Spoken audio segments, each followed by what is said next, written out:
Assalamualaikum warahmatullahi wabarakatuh, sahabat LTN Jawa Timur. Apa kabar hari ini? Senang sekali saya Imam Fawaid kembali hadir menyapa Anda, tentu dalam program podcast inspiratif, program kebanggaan LTN Jawa Timur. Seperti biasa hari ini spesial, kita kedatangan tamu narasumber yang sungguh luar biasa. Beliau memiliki kapasitas keilmuan yang tidak perlu diragukan lagi tentang falakiyah. Kita sapa terlebih dahulu, beliau adalah Kiai Syamsul Ma'arif SHMH selaku Ketua Lembaga Falakiyah PWNU Jawa Timur. Assalamualaikum Kiai. Waalaikumsalam Masya warahmatullahi Allah. wabarakatuh. Hari ini kabarnya bagaimana Kiai? Alhamdulillah sehat walafiat. Sehat Alhamdulillah. walafiat. Sibuk banget kayaknya Pak Kiai. Hal biasa, menyibukkan diri. Menyibukkan diri. Kudu harus dijaga kesehatan Pak Iya, Kiai. amin, Cuacanya amin, juga nggak amin. mendukung Iya. ini Pak Kiai. Iya. Baik Pak Kiai, kita hari ini itu akan membahas salah satu tema yang kadang menjadi perbincangan di tengah masyarakat terkait dengan falak di ujung tahun 1446 Hijriah, relevansi antara hisab dan juga ruqyat Pak Kiai. Namun sebelum kita membahas materi tersebut, kita simak terlebih dahulu profil dari LTN Jawa Timur. Berikut ini. Assalamualaikum warahmatullahi wabarakatuh. Selamat datang di studio Lembaga Taklif wan Nasyr PWNU Jawa Timur. Berpegang pada prinsip al-muhafadzatu ala qadimis sholih wal akhdhu bil jadidil aslah. Memelihara tradisi lama yang baik dan mengambil kebiasaan baru yang lebih baik. Karena itulah Lembaga Taklif wan Nasyr PWNU Jawa Timur mengembangkan tugas penulisan dan penerbitan karya ulama dan kebijakan Nahdlatul Ulama ke media kekinian, dari kertas ke platform digital dan dari tulisan ke konten digital, sehingga NU tetap relevan dalam bidang tugas di era kekinian. Sekali lagi, LTN NU Jawa Timur siap berkolaborasi dengan badan otonom, lembaga di lingkungan pengurus wilayah Nahdlatul Ulama Jawa Timur, dan institusi lainnya. Terima kasih. Wallahul muwaffiq ila aqwamit thoriq. Assalamualaikum warahmatullahi wabarakatuh. Assalamualaikum warahmatullahi wabarakatuh. Saya Ketua PWNU Jawa Timur berharap Lembaga Taklif wan Nasyr tetap berkembang dalam prinsip al-muhafadzatu ala qadimis sholih wal akhdhu bi jadidil aslah, yakni memelihara tradisi lama yang baik dan mengambil kebiasaan baru yang lebih baik. Karena warga NU saat ini juga sudah berkembang menjadi masyarakat kelas menengah, berpendidikan tinggi, dan banyak yang sudah menjadi masyarakat urban.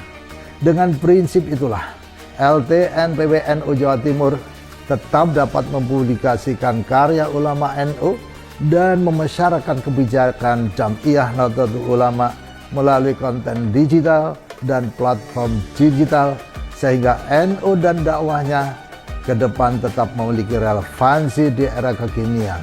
Amin ya rabbal alamin. Wassalamualaikum warahmatullahi wabarakatuh.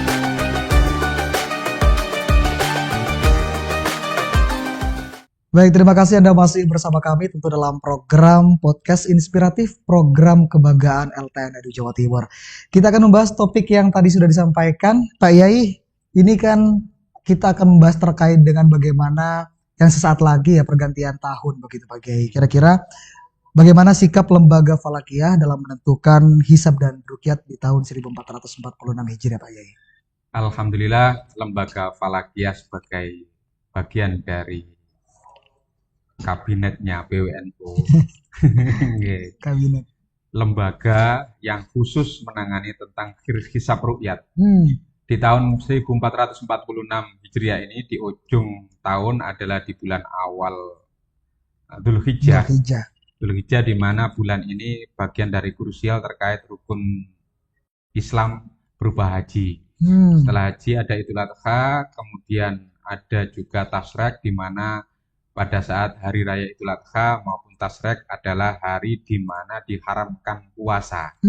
Nah, terkait awal Dzulhijjah tersebut, maka Lembaga Falakiyah telah melaksanakan proses perhitungan ilmu falak dari beberapa metode, tentunya adalah metode yang hisab tahqiqi, bitatqiq kontemporer sebagai acuan lembaga falakiyah dalam menentukan awal bulan Hijriah. Namun hisab tersebut hanyalah prediksi saja sebagai acuan untuk penentuan awal bulan Hijriah.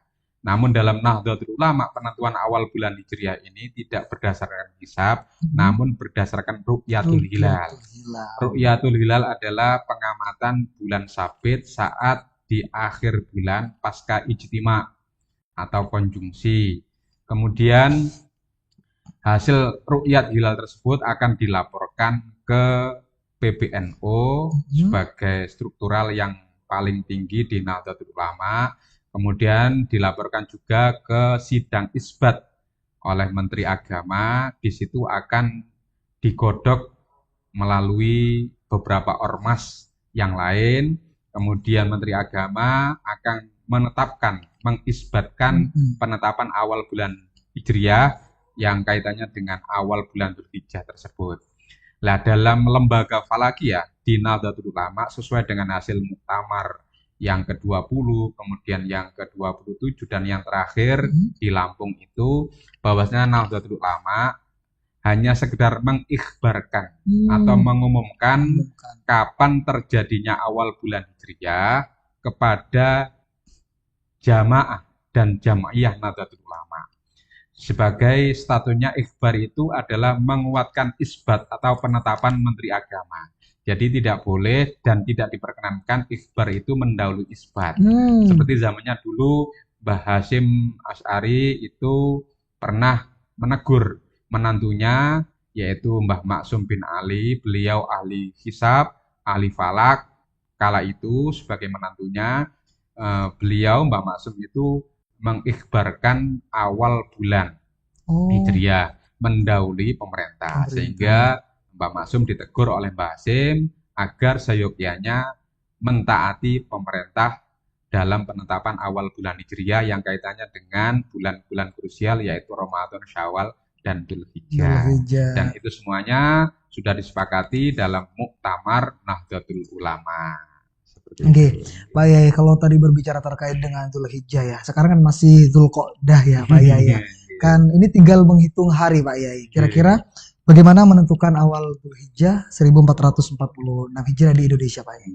Awal Dzulhijjah 1446 Hijriah ini di Indonesia ini adalah posisinya kebalikan daripada awal Ramadan 1446 Hijriah kemarin.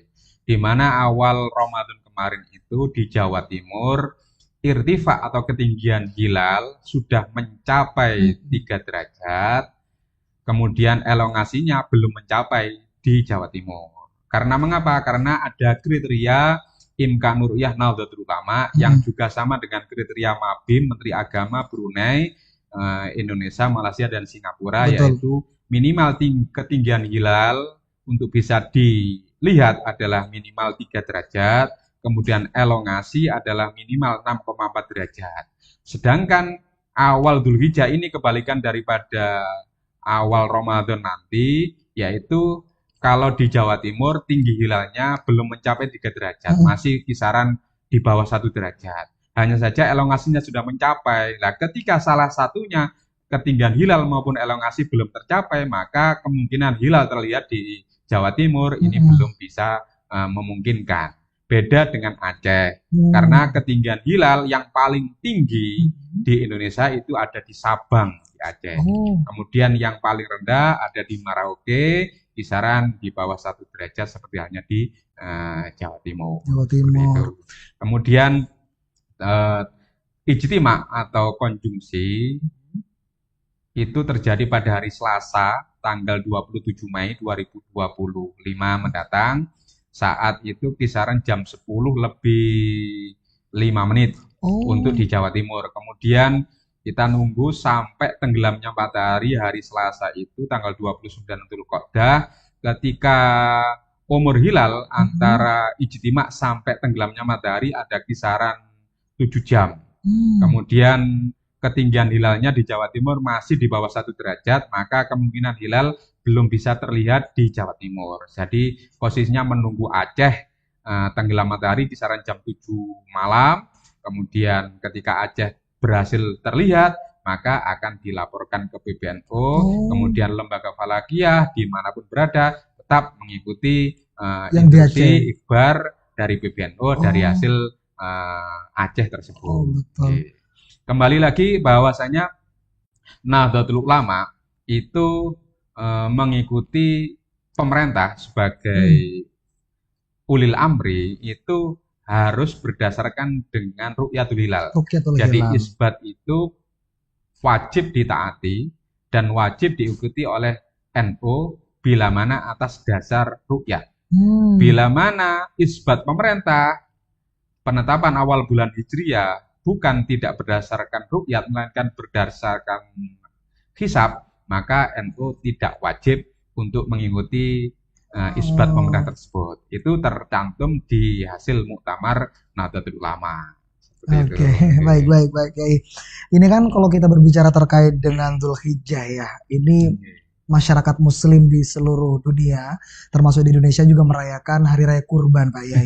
Nah, kira-kira haruskah sama sih Idul Adha di Indonesia dan juga Idul Adha yang ada di Arab Saudi dalam pemahaman LVNU itu bagaimana, Pak Yai? Nah, ini perlu juga diperhatikan dari khalayak umum, utamanya warga Nahdliyah dimanapun berada, bahwasanya penentuan awal bulan Hijriah ini tidak sama dengan penentuan waktu ibadah sholat. Kalau ibadah sholat ini berdasarkan dengan pergerakan matahari, di mana daerah sebelah timur itu sholatnya lebih dulu daripada daerah sebelah barat. Contohnya subuhnya waktu Surabaya jam 4 lebih 15 menit. Maka Surabaya sholatnya lebih dulu daripada Mekah. Karena kalau waktu sholat disamakan dengan antar daerah Surabaya dengan Mekah, maka Surabaya kalau sama dengan Mekah 4 jam kemudian berarti jam 8 lebih 15 menit baru waktu subuh. Nah, untuk waktu sholat itu berdasarkan pergerakan matahari. Kalau untuk penentuan awal bulan Hijriah seperti awal bulan Dzulhijjah, Idul Adha nanti di Makkah itu bagian daerah baratnya Indonesia. Kalau di Indonesia ketinggian hilalnya tanggal 27 Mei atau 29 Dzulqa'dah itu di Aceh sudah 3 derajat, maka di Makkah itu sudah mencapai di atas 6 derajat. Jadi kemungkinan awal bulan Dzulhijjah itu tidak akan istiqmal tanggal 29 Dzulqa'dahnya 27, maka hari Rabunya 1 Dzulhijjah di daerah Makkah. Nah, untuk di Indonesia belum tentu tanggal 28 karena kita tetap berdasarkan ru'yat hilal yang potensi hilal terlihat hanya di Aceh, di Jawa Timur belum.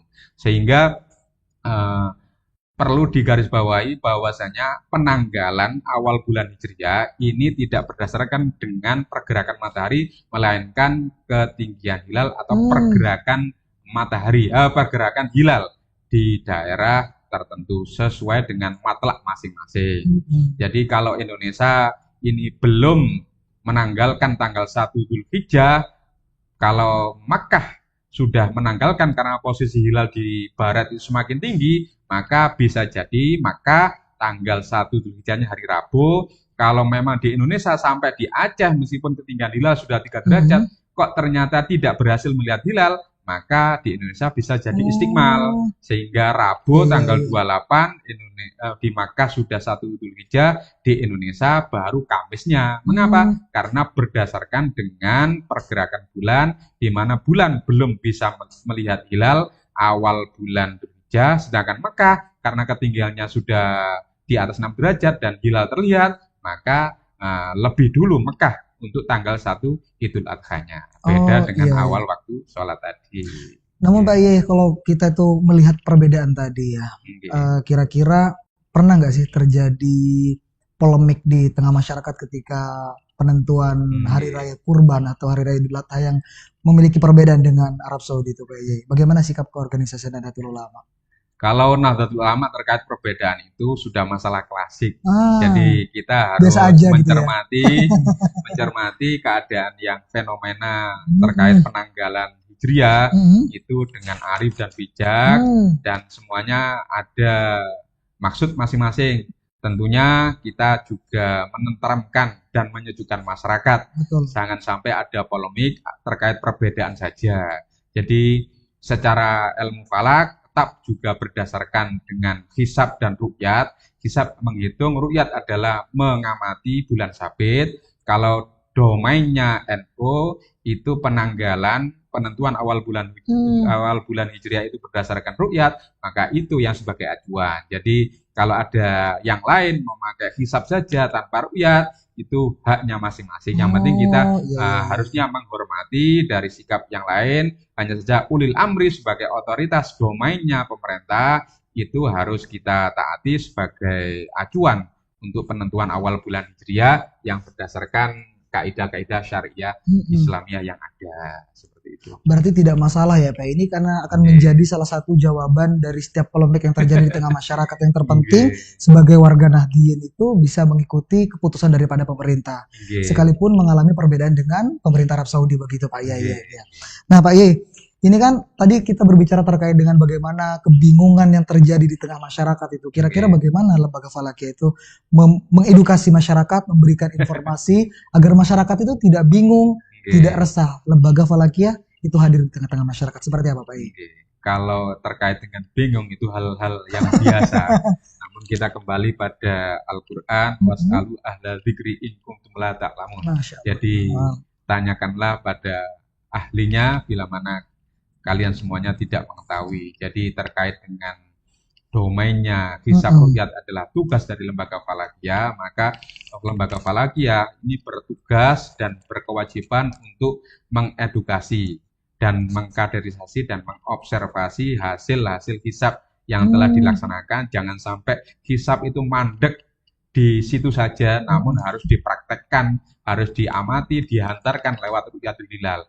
Kapan itu terjadinya konjungsi itu secara hisab, karena sepasti-pastinya ilmu hisab itu hakikatnya tidak pasti. Mengapa? Karena formulanya berasal dari yang tidak memberikan kepastian. Jadi untuk itu masyarakat sekitar tentunya sebagai struktural warga NU tentunya akan mengedepankan sami'na wa ta'na terhadap Nahdlatul Ulama. Ikhbarnya Nahdlatul Ulama tentunya adalah juga berkaitan dengan isbat Menteri Agama. Jadi nanti tanggal 29 Dzulqa'dah ini lembaga Falakiyah melaksanakan ru'yatul hilal khususnya di Jawa Timur. Ini yang konfirmasi masih 21 titik lokasi. Ada di Jawa Timur ada kisaran 36 titik, namun yang konfirmasi melaksanakan ru'yat awal Dzulhijjah di tanggal 27 Mei nanti itu masih 21, nanti berjalannya kurang 1 pekan ini mungkin lembaga Falakiyah yang lain yang asalnya tidak melaksanakan karena ngapunten kondisi cuaca hari ini tidak menentu, kadang sore hujan, kemudian kadang juga panas, kadang paginya panas, ternyata sorenya hujan. Nah, teman-teman, lokasi ru'yatnya ini tidak selalu yang permanen, ada yang beratap, tapi ada yang di bukit seperti di Condro, di mana itu di Bukit Banjarsari, Wonotirto, Blitar itu tidak beratap melainkan di bukit. Ngawi pun demikian di Bukit Kerek itu. Jadi teman-teman tetap antusias menghantarkan hasil hisab masing-masing melalui ru'yat. Mengapa? Ru'yat itu bagian daripada niat ubudiyah, niat beribadah, di samping menghantarkan ilmu hisabnya yang dipakai, tapi mereka niat ibadah untuk melaksanakan dawuhnya Rasulullah sumu li ru'yatihi, berpuasalah kalian bila melihat hilal, wa aftiru li ru'yati, dan berhari rayalah ketika melihat hilal. Berhari raya ini kaitannya dengan ida ini yaitu Idul Fitri dan Idul Adha. Kaitannya Idul Hijjah nanti berarti kaitannya dengan Idul Adha. Teman-teman melaksanakan ru'yat di 21 titik lokasi yang telah konfirmasi di Jawa Timur. Nah, nanti hasil dari ru'yat itu kita koordinasikan kita kumpulkan di satu admin Sekretariat Lembaga Falakiyah PWN Jawa Timur, kemudian kita laporkan ke PWNO karena tugas Lembaga Falakiyah hanya sampai di pelaksanaan di lapangan, kita laporkan ke PWNO, PWNO kemudian dilanjutkan ke PBNO nanti dikodok kemudian disampaikan lewat sidang isbat sebelum penetapan Menteri Agama, penetapan awal bulan Hijriah. Tapi kan benar nggak sih Pak Yai, kalau misalkan dalam penentuan Ru'yatul Hilal itu harus ada saksi. Nah, kira-kira itu bagaimana kemudian memverifikasi saksi tersebut, Pak Yai? Nah, pertama terkait syahid hilal, seperti hal-hal yang biasa saja. Ini terkait awal bulan Dzulhijjah, Syawal dan Ramadan, Syawal dan Dzulhijjah itu harus dilaporkan ke Menteri Agama. Di Menteri Agama nanti di masing-masing tempat lokasi itu ada hakim pengadilan agama, sehingga sebelum masuk ke meja hakim di pengadilan agama setempat, maka tim Lembaga Falakiyah ini telah membentuk salah satu tim verifikator. Tim verifikasi hasil ru'yah tersebut, apakah persaksian tersebut bisa dilaporkan atau tidak. Satu contoh, misalkan tenggelamnya matahari, posisi matahari itu di 297 misalkan di sebelah utara. Kemudian hilalnya ada di 9298, berarti posisinya ada di sebelah utaranya titik barat. Ternyata persaksian syahid hilal, persaksian orang yang menyaksikan hilal tersebut tidak sesuai dengan hasil hisab. Tidak di 298 tapi di selatannya titik barat. Maka itu bisa dinamakan maskuk atau diragukan atau malah horor. Mengapa? Karena posisinya keberadaan hilal berada itu di sebelah utaranya titik barat, bukan di selatannya. Itu sebagai penolakan syahid hilal. Bisa jadi jamnya saat hilal terlihat itu jam sekian, ternyata sesuai hisab bertolak belakang. Jadi misalkan jam 17.25 matahari tenggelam, kemudian hilal muncul kisaran 3 menit setelah huruf itu durasinya 3 menit sampai 4 menit. Ternyata saat matahari tenggelam huruf hilalnya juga tenggelam, masih saja terlihat. Berarti itu kan tidak sesuai dengan kaidah ilmu falak yang ada, maka hal tersebut bisa jadi penolakan. Nah, hal tersebut tentunya tim verifikasi Lembaga Falakiyah itu sudah lebih ahli daripada yang lainnya. Jangan sampai tim-tim yang lain itu memanipulasi data, karena ini kaitannya dengan keumatan, jadi kemaslahatan umat harus didahulukan. Jadi keilmuan teman-teman, alhamdulillah sebelum melaksanakan itu kita sudah melaksanakan kaderisasi berulang kali dan membriefing dari tim verifikasi di lokasi masing-masing.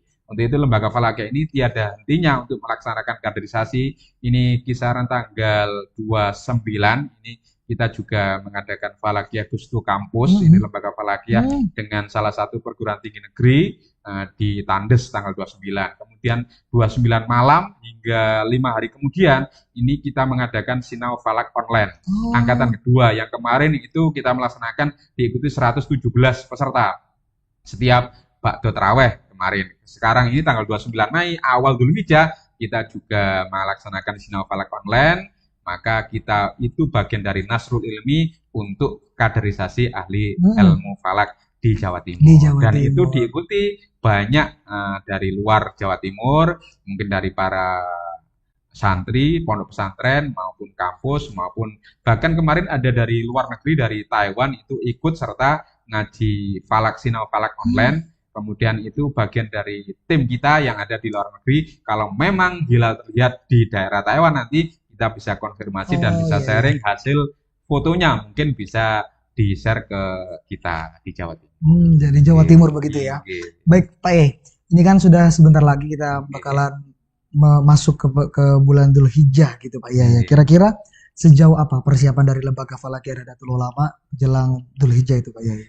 Persiapannya kita beberapa hari kemarin itu kita mengkondisikan teman-teman, pertama mengkoordinir lokasi ru'yat yang benar-benar melaksanakan kegiatan Ru'yatul Hilal. Karena terdaftar di data kita ada 36 titik lokasi ru'yat. Kemudian hingga hari ini, hingga pagi tadi itu Lembaga Falakiyah se-Jawa Timur sudah konfirmasi ada 21 titik lokasi, berarti kurang 15 titik lokasi lagi. Apakah itu melaksanakan? Itu kalau tidak melaksanakan, faktor apa yang jadi penyebabnya? Mungkin lokasinya satu di kampus, kemudian saat liburan, kemudian juga lokasi lain yang sekiranya lokasinya di daerah bukit, jadi naik ke atas saat hujan ini susah. Jadi kita juga menunggu. Yang penting 21 titik lokasi ini kita kondisikan benar-benar sesuai dengan persiapan yang ada. Pertama adalah persiapan dari daftar hadir yang undangan, itu tidak hanya lembaga falakiyah saja, melainkan merangkul sinergi dengan Kementerian Agama setempat, kemudian Ormas, mungkin dari Nahdlatul Ulama, dari PJNU, MBJNU setempat, kader-kader falak, kemudian MUI, DMI, kemudian LDI, Muhammadiyah juga diajak ikut serta. Yang penting saat ru'yat nanti itu alangkah baiknya ada hakim pengadilan agama. Betul. Dan itu biasanya dikondisikan oleh Kementerian Agama setempat. Kemudian dari situ ada berita acaranya. Berita acaranya dari teman-teman ini mohon disiapkan. Kemudian lagi adalah foto terakhir saat matahari tenggelam. Karena foto terakhir saat matahari tenggelam itu sebagai acuan validnya hilal terlihat atau tidak, baik dengan kasat mata maupun kasat teleskop. Karena kondisi ufuk saat matahari tenggelam terakhir itu sebagai acuan apakah ini valid atau tidak sebagai bagian dari tim verifikasi di Lembaga Falakiyah PBNU. Kemudian lagi juga mencatat posisi hilal kalau memang berada terlihat itu posisinya menghadap mana. Tapi kebetulan di awal Dzulhijjah ini Jawa Timur kan tidak potensi untuk hilal terlihat. Tidak mungkin hilal terlihat karena ketinggian hilal masih di bawah imkan ru'yah, di bawah 3 derajat. Yang ada di Aceh, seperti itu. Dari teman-teman persiapannya ini juga alhamdulillah sudah maksimal. Hanya saja mungkin tinggal undangan yang sinergi antar lembaga, antar ormas dengan Kementerian Agama. Mungkin jelang-jelang hari H itu biasanya ada rapat khusus untuk menyiapkan terkait dengan hal-hal yang berkaitan dengan proses ru'yatul hilal. Oke, Pak Yai, baik, luar biasa. Terakhir banget Pak Yai. Pesan dari Lembaga Falakiyah Nahdlatul Ulama khususnya bagi warga Nahdien Pak Yai dalam menyikapi perbedaan penentuan khususnya di Idul Adha, agar mereka itu ya tidak bingung, problematik ini menemukan titik terang dan juga jawaban. Pak Yai, silakan Pak Yai.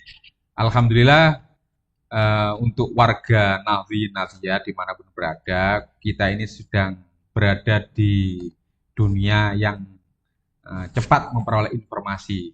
Jadi kalau Nahdlatul Ulama menentukan awal bulan Hijriah ini berdasarkan ru'yat, namun ada otoritas pemerintah yang lebih berhak untuk mengumumkan, menetapkan awal bulan Hijriah. Jadi alangkah baiknya warga NU itu mendahulukan isbat pemerintah melalui Menteri Agama terkait awal bulan Hijriah, dan itu bisa langsung disaksikan di media televisi. Kemudian terkait dengan ikhbar PBNU tentunya juga akan beriringan setelah isbat Menteri Agama disampaikan, maka ikhbar PBNU akan berkelanjutan kemudian dan bisa diperoleh ke jajaran pengurus mulai PW maupun PJNU dan MJNU setempat. Jadi tidak perlu bingung dan tidak perlu risau kapan awal Dzulhijjah nanti. Yang penting kita menunggu hasil ru'yatul hilal, dan ru'yatul hilal itu tentunya akan sinergi dengan keputusan Menteri Agama lewat sidang isbat. Sidang isbat, Masya Allah, luar biasa. Baik, terima kasih banyak Pak Yai. Semoga apa yang kemudian disampaikan Pak Yai tadi itu cukup memberikan pencerahan ya bagi seluruh lapisan masyarakat, terutama warga Nahdien yang seringkali mengalami kerisauan tadi, kebingungan di dalam menentukan hari besar di dalam Islam. Tadi juga sempat disinggung bahwa warga Nahdien ini wajib hukumnya ya mendengarkan, mematuhi aturan atau keputusan daripada pemerintah. Itu saja yang dapat kami sampaikan hari ini. Alhamdulillah tabarakallah berjalan dengan lancar podcast kita bersama dengan Bapak Syamsul Ma'arif SHMH selaku Ketua Lembaga Falakiyah Nahdlatul Ulama Jawa Timur. Akhir kata, saya Imam Fawait pamit undur diri. Wassalamualaikum warahmatullahi wabarakatuh. Waalaikumsalam.